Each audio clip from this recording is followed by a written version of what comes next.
आज हम देखने वाले हैं टाइप्स ऑफ जावास्क्रिप्ट। आज हम देखने वाले हैं टाइप्स ऑफ जावास्क्रिप्ट। तो जैसे हमने सीएसएस में टाइप्स ऑफ सीएसएस देखे हैं, उसी तरह से टाइप्स ऑफ जावास्क्रिप्ट होते हैं, internal, external and inline. Okay, तो फर्स्ट हम इंटरनल इनलाइन सीखेंगे कि स्टेप बाय स्टेप देखेंगे। तो index.html की फाइल बना लेनी है और HTML के अंदर ही आपको स्क्रिप्ट लगाना होता है। तो इनलाइन समझते पहले। जैसे HTML का कोई भी टैग हो, जैसे मैंने बटन ले लिया, तो बटन जो है यहाँ पे हम बटन दे देते हैं। अब ये क्या बन गया, एलिमेंट। मैंने आपको बताया है कि HTML में क्या होता है, जब भी हम पूरा इसमें कुछ टेक्स्ट लिख देते हैं तो हम इसे एलिमेंट बोलते हैं।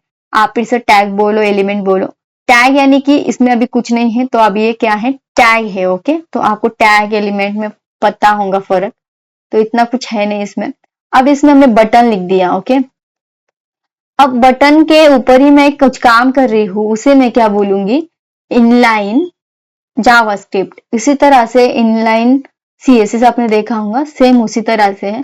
अब मैं ये क्या लिख रही हूँ, ये अलग टॉपिक है, ऑन क्लिक वाला, ये सब कुछ तो हम वो देखेंगे। बट अभी के लिए आपको फोकस करना है कि इंटरनल इनलाइन सीएसएस होता क्या है। ओके, यानी कोई भी HTML के टैग पे आप कुछ जावास्क्रिप्ट लगा रहे हो तो उसको हम क्या बोलेंगे, इंटरनल इनलाइन जावास्क्रिप्ट। ओके, तो यहाँ पे मैंने लिखा अलर्ट, अलर्ट लिख दिया।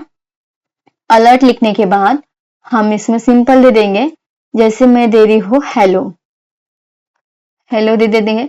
तो अब की बार होगा क्या, जैसे मैं बटन पे क्लिक करूंगी तो एक मुझे पॉपअप आएगा हेलो करके। बटन पे क्लिक करने के बाद देख रहे हो, बटन पे क्लिक किया तो हेलो आ रहा है। टेक्स्ट कुछ भी लिख सकते हो आप। तो ध्यान रखना है आपको कि बटन का स्पेलिंग मैंने रॉन्ग लिख दिया। आप यहाँ पे क्लिक मी भी लिख सकते हो, कुछ भी लिख सकते हो, BUTTON। ओके, तो हमने यहाँ इस तरह से दिया। ओके, अब यहाँ पे ध्यान देना है, अगर आप बाहर डबल कोट दे रहे हो, बीच में भी डबल कोट दे रहे हो तो एरर आ जाएगा। तो ये देख रहे हो रेड में आ रहा है, तो इस तरह से काम नहीं करेगा। बाहर अगर आप सिंगल कोट दे रहे हो, बीच में डबल कोट दे रहे हो, तब ये काम करेगा। या फिर बाहर डबल कोट है, बीच में सिंगल कोट है, तब भी ये काम करता है। तो ये इस तरह से आपको समझना है कि ये होता है हमारा, जो हमने देखा कि इनलाइन जावास्क्रिप्ट। ओके, तो ये हो गया इनलाइन जावास्क्रिप्ट। अब समझते हैं एक्सटर्नल जावास्क्रिप्ट। अब देखो, सबको आपको सिलेक्ट करना है, जो जितना आपको कमेंट करना है उसने इसको सिलेक्ट कर देना है, कंट्रोल और जो क्वेश्चन मार्क वो स्लैश वाला बटन होता है कीबोर्ड पे, वो प्रेस कर देना है। तो ये कहलाता है कमेंट। कमेंट करने से ब्राउजर इग्नोर कर देता है, आपने जो भी लिखा है वो ब्राउजर पे दिखाई नहीं देता है।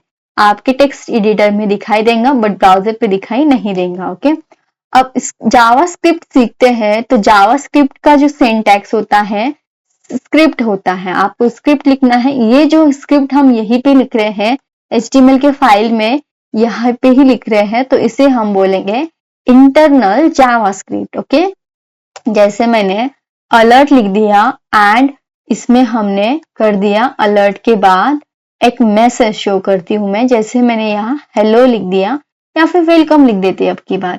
तो होगा क्या, मैसेज में वेलकम एक पॉप आएगा।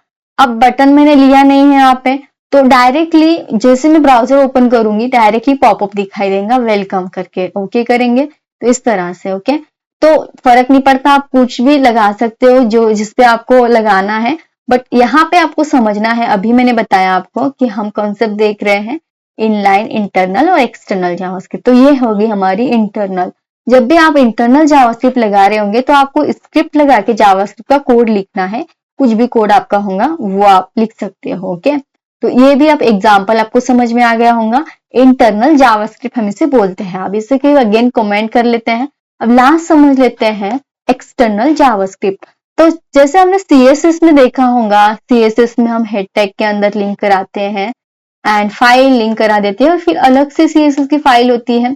उसी तरह से जावास्क्रिप्ट में आपको क्या करना है, स्क्रिप्ट लगा देनी है और उसमें फाइल का नाम दे देना है। स्क्रिप्ट लगाएंगे, ये फर्स्ट वाली स्क्रिप्ट में src लिख देना है एंड इस डबल कोट में आपको फाइल का नाम देना है। जैसे मैंने दिया main.js, तो main.js की फाइल आपके सिस्टम में होनी चाहिए। तो यहाँ पे हम main.js करके बना लेते हैं, कोई भी नाम हो सकता है। जावास्क्रिप्ट की फाइल बना रहे हैं तो एक्सटेंशन इसका .js होना चाहिए। जैसे एक्सटेंशन हमने CSS में दिया था .css, उसी तरह से इसका भी एक्सटेंशन .js है। सेम है, पूरा सेम टू सेम है, बस फर्क इतना है वो CSS की फाइल थी, ये जावास्क्रिप्ट की फाइल है। एक्सटेंशन तो अलग होगा, फिर दोनों अलग है। ओके, तो ये जावास्क्रिप्ट क्या है, एक लैंग्वेज है। ओके, अब यहाँ पे हमें डायरेक्टली हम जावास्क्रिप्ट का कोड यहाँ पे कर सकते हैं। जैसे मैंने यहाँ लिखा अलर्ट, अलर्ट लिख दिया, एंड अब मुझे जो भी मैसेज शो कराना है मैं लिख देती हूँ। जैसे मैंने लिख दिया हेलो परी। ओके, तो ये अब डायरेक्टली ये आ जाएगा हमारे किस पे, ब्राउजर पे पॉप पाएगा हेलो परी करके, देख रहे हो। तो इतने हमारे CSS होते हैं, 3 तरह के जावास्क्रिप्ट होते हैं। सॉरी, मैं बार बार CSS बोल रही हूँ। जावास्क्रिप्ट हमारे 3 तरह की होती है, जैसे CSS होती है 3 तरह की, उसी तरह से। अब फर्क क्या है, यहाँ पे भी जैसे आप सोच रहे होंगे हमने हेड टैग के अंदर, यहाँ पे हेड टैग है, हेड टैग क्लोज के अंदर भी दे तो चलेगा क्या, ये यहाँ पे भी ये काम करता है। बट दिक्कत ये है, हम चाहते हैं कि पहले CSS जो हो जाए, लोड हो जाए अच्छे से, तब जावास्क्रिप्ट हो। तो इसीलिए आप ऊपर मत लगाना इसे, इससे ये प्रॉब्लम कर देगा। रन तो होगा बट ये स्लो कर देगा काम। दैट्स वाई आपको ये यहाँ पे नीचे लगाना है, बॉडी टैग के यहाँ क्लोज बॉडी के बीच में। ओके, याद रखना है, ताकि पूरा HTML CSS लोड हो जाए, देन जावास्क्रिप्ट लोड हो।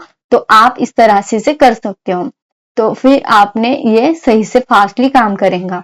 एंड जैसे जावास्क्रिप्ट की CSS की फाइल में कोड लिखते हो, उसी तरह से आपको अलग फाइल में ही हमेशा कोड लिखना है, ताकि आपका कोड क्लीन हो एंड आपको समझ में भी आए अच्छे से। तो पूरा एक ही फाइल में नहीं लिखना है, पर जहां जहां आपको जरूरत पड़ती है वहां वहां आप कभी कभी ये यूज कर सकते हो। और आपको ये पता होना चाहिए 3 तरह की CSS। सो आई होप आपको समझ में आया होगा। मिलते हैं नेक्स्ट वीडियो में।